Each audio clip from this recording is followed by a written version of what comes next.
Yes. Our next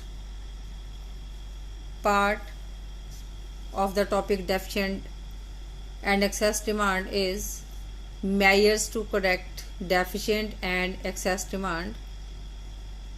So we are having two policies to correct deficient and excess demand. One is the fiscal policy and other is the monetary policy. So these are some fiscal policy measures. Let's first know what is fiscal policy. Fiscal policy क्या है? ये government की budgetary policy इसको कहते हैं. That means a statement of revenue and expenditure policy to work differently in situations of excess demand and deficient demand.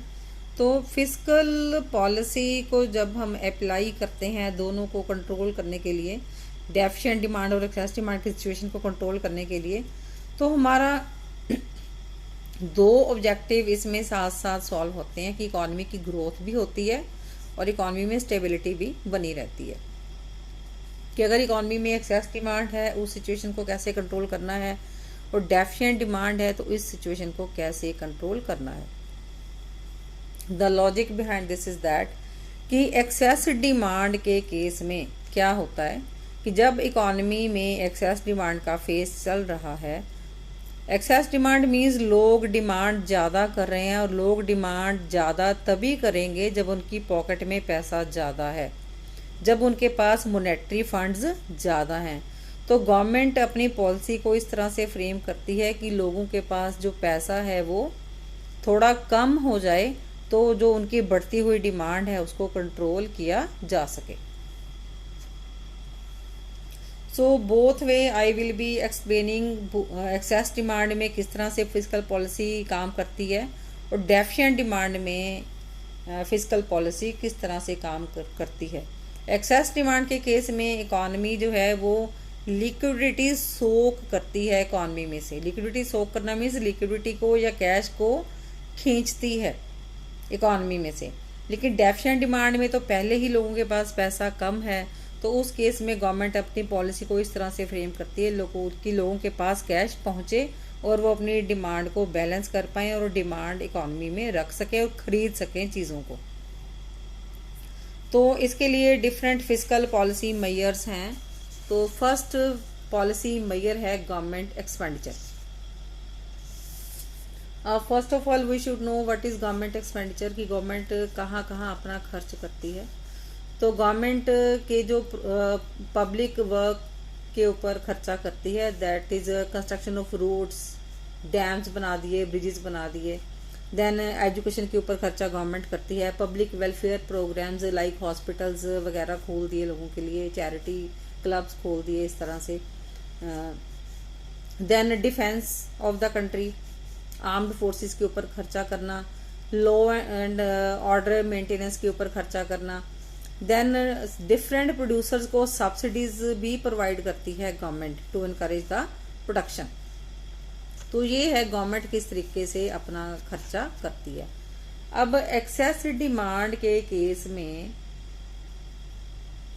लोगों के पास पहले ही जो है इकॉनमी में एक्सपेंडिचर ज़्यादा है,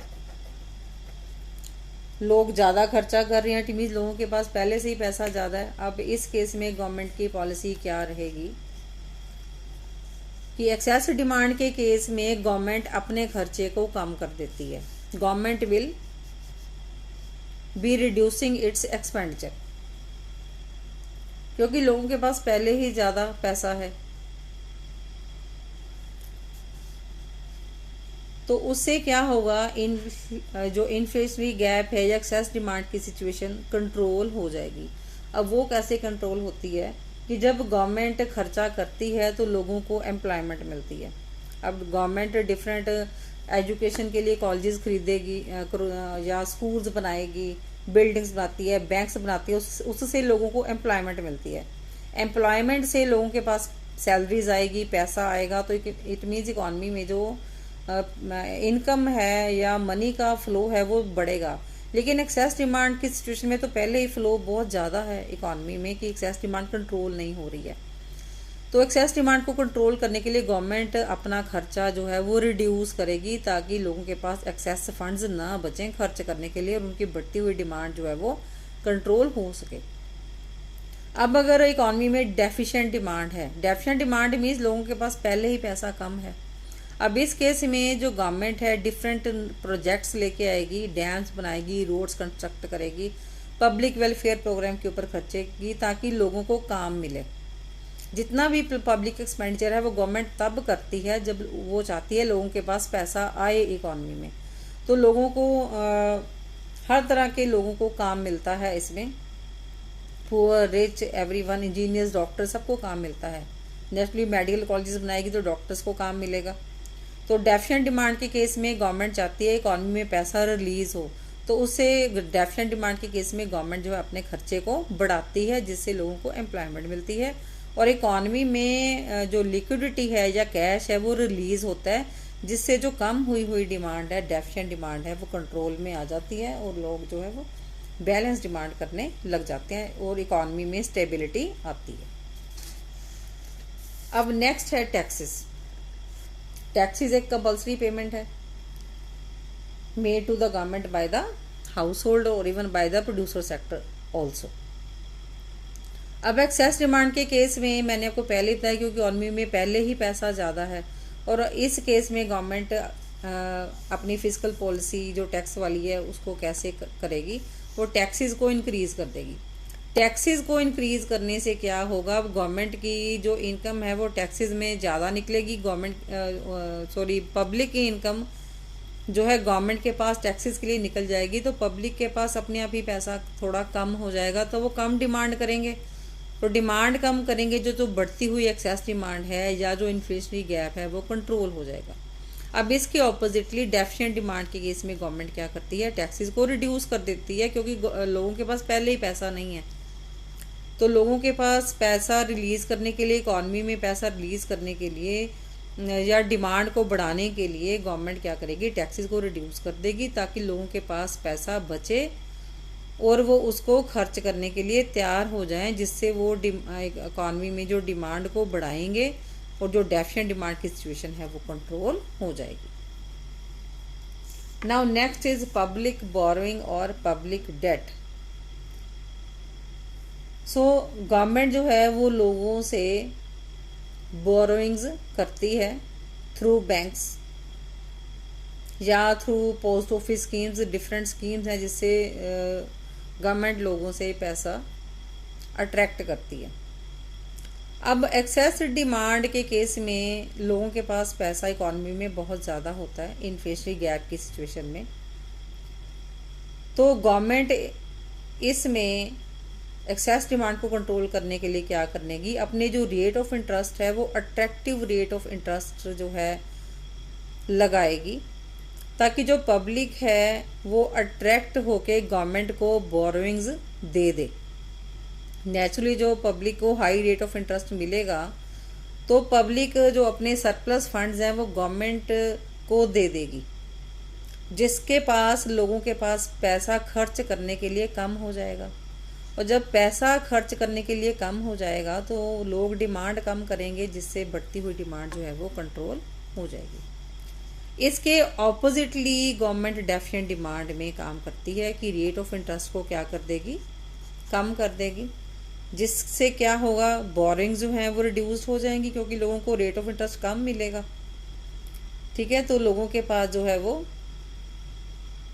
जो कैश है वो खर्च करने के लिए बच जाएगा और उनकी जो कम हुई डिमांड है वो कर पाएंगे और अपनी बैलेंस डिमांड को रख पाएंगे इकॉनमी में।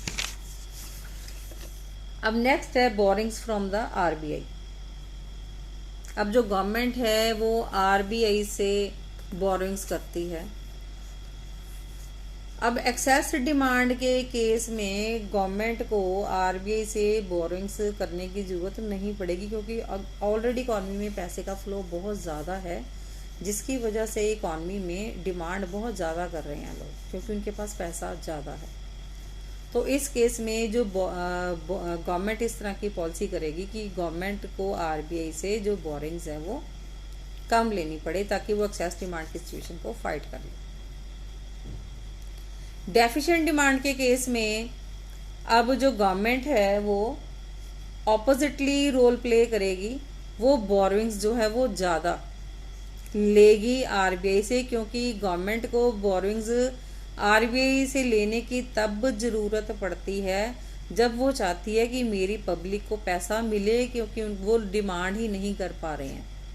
तो इस तरह से गवर्नमेंट इकॉनमी में लिक्विडिटी को रिलीज करती है by increasing borings from the RBI. अब दोनों एक्सप्लेन कर दिए मैंने आपको। इसमें fiscal policy measures excess demand में वो किस तरह से गवर्नमेंट अपनी पॉलिसी को चलाती है और डेफिशिएंट डिमांड के केस में किस तरीके से चलाती है। The next are the monetary measures. Monetary measures are taken up by the banks, RBI and commercial banks. So इसमें फर्स्ट जो पॉइंट है वो है bank rate and repo rate. So पहले हम इसका मीनिंग कर लें कि बैंक रेट या रेपो रेट होता क्या है। ये वो रेट है at which RBI offers short term loans to the commercial banks, कि वो रेट ऑफ इंटरेस्ट जो आरबीआई लगाती है कमर्शियल बैंक को शॉर्ट टर्म लोन देने के लिए। अब एक्सेस डिमांड के केस में फिर लॉजिक फिर वही है। एक्सेस डिमांड के केस में ऑलरेडी पब्लिक के पास पैसा ज़्यादा है। सो इस केस में जो कॉस्ट ऑफ बोरोइंग्स हैं वो इंक्रीज कर दी जाएंगी। अब कॉस्ट ऑफ बोरोइंग्स अगर इंक्रीज होंगी उसका इफेक्ट क्या पड़ेगा कि जो बोरोइंग्स मीन्स लोन, अगर लोन के ऊपर ज़्यादा रेट ऑफ इंटरेस्ट पे करना पड़े तो नेचुरली है लोन जो है वो लोग कम लेंगे। It will lower the demand of the credit. तो उससे क्या होगा, एक्सेस डिमांड की सिचुएशन है वो कंट्रोल हो जाएगी। इसके ऑपोजिटली डेफिशिएंट डिमांड के केस में क्या होगा, जो कॉस्ट ऑफ बोरोइंग्स हैं वो रिड्यूस कर दी जाएंगी। डेफिशिएंट डिमांड के केस में कॉस्ट ऑफ बोरिंग्स रिड्यूस कर दी जाएंगी ताकि लोगों के पास जो ऑलरेडी पैसा कम है, तो अगर आरबीआई रेट ये इसका लोन का जो रेट ऑफ इंटरेस्ट कम कर देती है तो जो कमर्शियल बैंक्स हैं वो ज़्यादा लोन ले लेंगे आरबीआई से और आगे वो लोगों को डिस्ट्रीब्यूट कर पाएंगे लोन्स को। तो इस तरह से वो इस पॉलिसी को उस तरीके से सर्कुलेट करती है। एक्सेस डिमांड के केस में कॉस्ट ऑफ बोरोइंग्स इंक्रीज कर देती है, क्योंकि इस केस में गवर्नमेंट चाहती है या आरबीआई चाहती है कि इकॉनमी में पैसे का सर्कुलेशन थोड़ा कम हो। तो वो सर्कुलेशन कम तभी होगा जब वो पब्लिक को जो पब्लिक से जो लोन है वो ज़्यादा अट्रैक्ट करेगी। डेफिशिएंट डिमांड के केस में इसके ऑपोजिट होगा। Next is reverse repo rate. अब रिवर्स रेपो रेट क्या है, this is the rate at which RBI accepts deposits from the commercial banks. कि आरबीआई कमर्शियल बैंक से जब डिपॉजिट एक्सेप्ट करती है तो डिपॉजिट का आरबीआई कितना इंटरेस्ट पे करती है। This is the payment of interest by the RBI to the commercial bank on the surplus deposits submitted by the commercial bank to the RBI. अब इसको भी एक्सेस डिमांड और deficient demand के case में हमने move करना है। Excess demand के केस में रिवर्स रेपो रेट जो है ज़्यादा पे करती है आरबीआई कमर्शियल बैंक को। तो जब कमर्शियल बैंक्स को ज़्यादा रेट ऑफ इंटरेस्ट मिलेगा आरबीआई से अपने इंटरेस्ट के ऊपर, तो कमर्शियल बैंक ज़्यादा अपने सरप्लस फंड जो है वो पार्क करेगी दैट इज सबमिट कराएगी आरबीआई के पास, ज़्यादा फंड्स वो सबमिट करा देगी, तो कमर्शियल बैंक के पास जो पैसे कम बचेंगे आगे to distribute as loan to the public. So इससे क्या होगा, जो एग्रीगेट डिमांड है वो कम हो जाएगी, एक्सेस डिमांड कम हो जाएगी। डेफिशिएंट डिमांड में ऑपोजिटली इसके बिल्कुल ऑपोजिट चलना है, इसलिए मैं क्वेश्चन ये कंबाइंड चला रही हूँ साथ साथ, कि इसमें जो रिवर्स रेपो रेट है वो कम हो जाएगा। तो रिवर्स रेपो रेट कम होने से क्या होगा कि जो कमर्शियल बैंक है वो आरबीआई को अपने सरप्लस डिपॉजिट जो हैं वो जमा नहीं कराएंगे। इसके ऑपोजिटली क्या करेंगे, वो अपने पास कैश रिजर्व्स ज़्यादा रखेंगे, क्योंकि पब्लिक को फंड्स की ज़रूरत है, तो बैंक्स अपने पास रिजर्व्स ज़्यादा रखेंगे इस केस में, डेफिशिएंट डिमांड के केस में। सो आपको बेटा ये पॉइंट्स बार बार 2-3 बार ये वीडियो सुननी पड़ेगी, थोड़े टेक्निकल पॉइंट्स हैं तो आपको समझ में आएंगे। Next is open market operation policy. तो what is open market operation policy क्या है, selling and purchasing of securities in the open market by the reserve bank. अब एक्सेस डिमांड के केस में रिजर्व बैंक अपनी इस पॉलिसी को कैसे चलाता है। एक्सेस डिमांड के केस में रिजर्व बैंक या गवर्नमेंट क्या चाहती है, इकॉनमी से जो लिक्विडिटी है या जो कैश है वो अट्रैक्ट किया जाए। वो कैसे अट्रैक्ट हो सकता है, क्योंकि लोगों के पास पहले ही एक्सेस कैश है। Excess demand means access cash with the public, तो उसको कम करना है। तो इस केस में गवर्नमेंट क्या करेगी, सिक्योरिटीज़ को सेल कर देगी मार्केट में, that is securities means shares and debentures. Market में सेल करने से क्या होगा, जिन लोगों के पास एक्सेस कैश होगा वो खरीद लेंगे। पैसा पब्लिक से कहाँ पहुँच जाएगा, गवर्नमेंट के पास या आरबीआई के पास। अपने आप इकॉनमी में कैश कम हो जाएगा, क्योंकि एक्सेस डिमांड के केस में हमने कैश का जो फ्लो है वो इकॉनमी में कम करना होता है। तो हमने हर पॉलिसी को इस तरीके से चलाना है कि इकॉनमी में से कैश हमने खींचना है। तो बाय सेलिंग ऑफ सिक्योरिटी से क्या हुआ, इकॉनमी में कैश जो है वो कम हो जाएगा। ऑपोजिटली डेफिशिएंट डिमांड के केस में आरबीआई क्या करती है, सिक्योरिटीज़ को बाय करती है। सिक्योरिटीज़ को बाय करने से क्या होगा, सिक्योरिटी को बाय करने से क्या होगा कि जो कैश है वो इकॉनमी में रिलीज हो जाता है। अब इसमें जब गवर्नमेंट जो या जो आरबीआई है पब्लिक से ओपन मार्केट में बाय करेगी सिक्योरिटीज़, तो कैश पब्लिक के पास चला जाएगा और सिक्योरिटीज़ किसके पास आ जाएंगी, गवर्नमेंट के पास या आरबीआई के पास।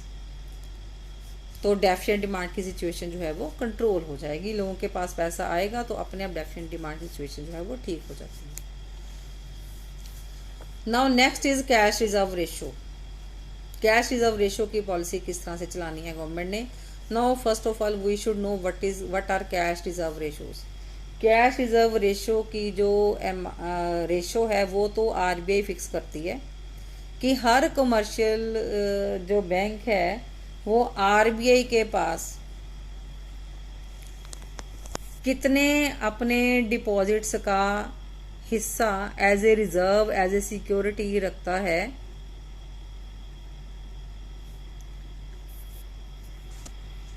To circulate the funds.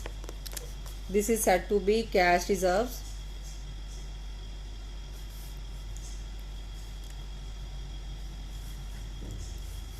तो एक्सेस डिमांड के केस में जो कैश रिजर्व की रेशो है उसको इंक्रीज कर दिया जाता है, क्योंकि ऑलरेडी पब्लिक के पास फंड्स बहुत ज़्यादा हैं। तो कैश रिजर्व जो हैं बैंक्स अपने पास इंक्रीज कर लेते हैं, क्योंकि एक्सेस डिमांड के केस में लोगों को डिस्ट्रीब्यूट करने के लिए कैश बहुत ज़्यादा नहीं चाहिए, क्योंकि इकॉनमी में पहले ही कैश ज़्यादा है। तो कैश रिजर्व रेशो इसमें इंक्रीज कर दी जाती है। डेफिशिएंट डिमांड के केस में कैश रिजर्व की रेशो को डिक्रीज कर दिया जाता है। Next is statutory liquidity ratio. ये भी सेम वे इसी तरह से वर्क करती है। एक्सेस डिमांड में इसको इंक्रीज कर देंगे to reduce liquidity in the economy, और डेफिशिएंट डिमांड के केस में इसको इंक्रीज कर देते हैं।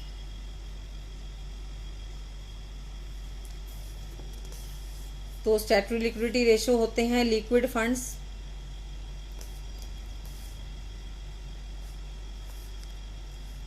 जो कमर्शियल बैंक्स अपने पास मेंटेन रखते हैं। Healthy reserves, this had to be SLR।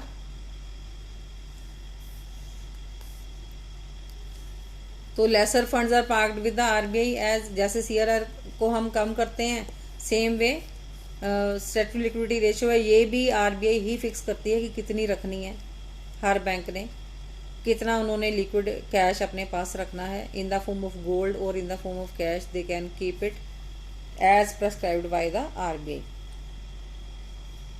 तो जब हमने क्रेडिट की सप्लाई को रिड्यूस करना है, एग्रीगेट डिमांड को रिड्यूस करना है, तो हम इसको इंक्रीज कर देते हैं SLR की रेशो को। Then margin requirement.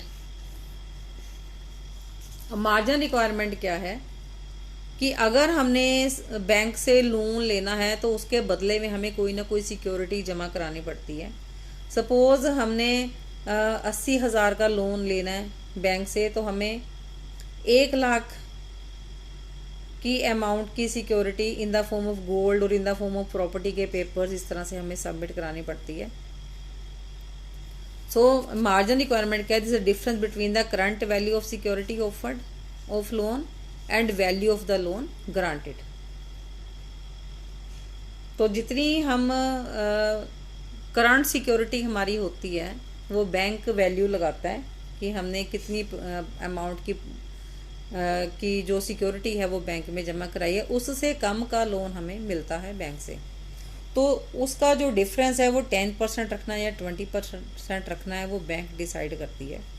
तो एक्सेस डिमांड के केस में वो मार्जिन जो है बैंक ज़्यादा रखता है। ज़्यादा रखने का मीन्स सपोज़ कि हमें 80,000 का सपोज़ हमें चाहिए बैंक से लोन, तो अगर सपोज़ बैंक 30% का मार्जिन रखता है तो हमें 1,10,000 की सिक्योरिटी जो है वो बैंक में जमा करानी पड़ती है। मीन्स 30,000 का मार्जिन 30%। तो बैंक अगर ज़्यादा मार्जिन रखेगा, हमें लोन की अमाउंट कम देगा सिक्योरिटी से, तो लोग बैंक से जो है लोन नहीं लेंगे। तो एक्सेस डिमांड मीन्स इकॉनमी में पहले से ही पैसा ज़्यादा है, तो गवर्नमेंट नहीं चाहेगी कि लोग और लोन लें, तो इसलिए गवर्नमेंट जो है वो मार्जिन की अमाउंट को बढ़ा देती है ताकि जो लोन है उसको बढ़ावा ना मिले। और डेफिशिएंट डिमांड के केस में इसी मार्जिन को वो कम कर देती है ताकि वो चाहती है लोग लोन लेके अपना काम करें, तो वो जो मार्जिन की जो अमाउंट है उसको कम कर देती है ताकि जो इकॉनमी है उसमें पैसा ज़्यादा रिलीज हो। Then next is moral pressure exerted by the RBI।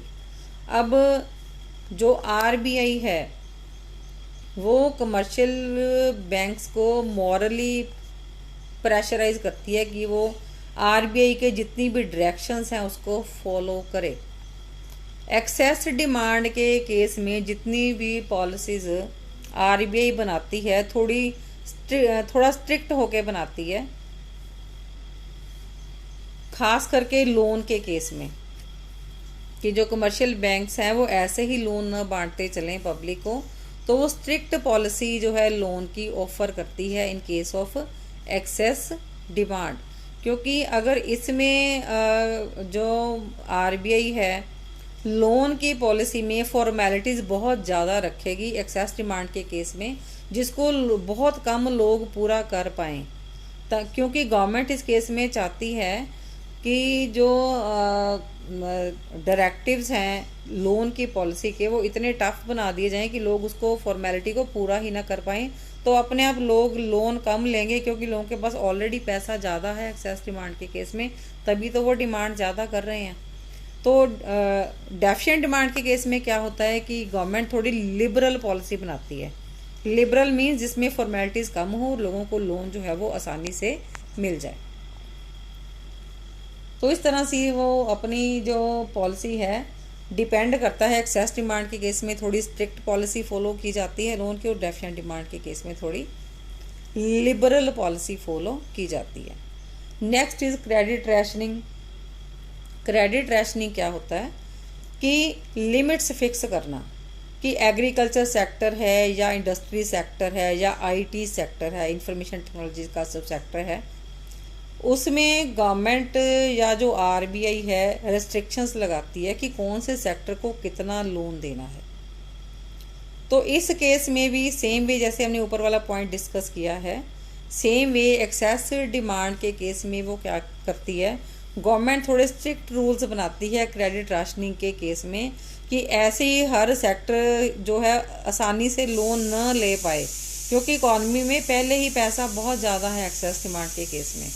तो वो थोड़े स्ट्रिक्ट रूल्स बनाती है, क्रेडिट कोटा लिमिट्स को फिक्स कर देती है कि इतनी अमाउंट तक का लोन ही एग्रीकल्चर को मिलना है, इतनी अमाउंट तक का लोन ही इंडस्ट्री को मिलना है, और इतनी अमाउंट तक का लोन ही सिर्फ उसको मिलना है आईटी सेक्टर को।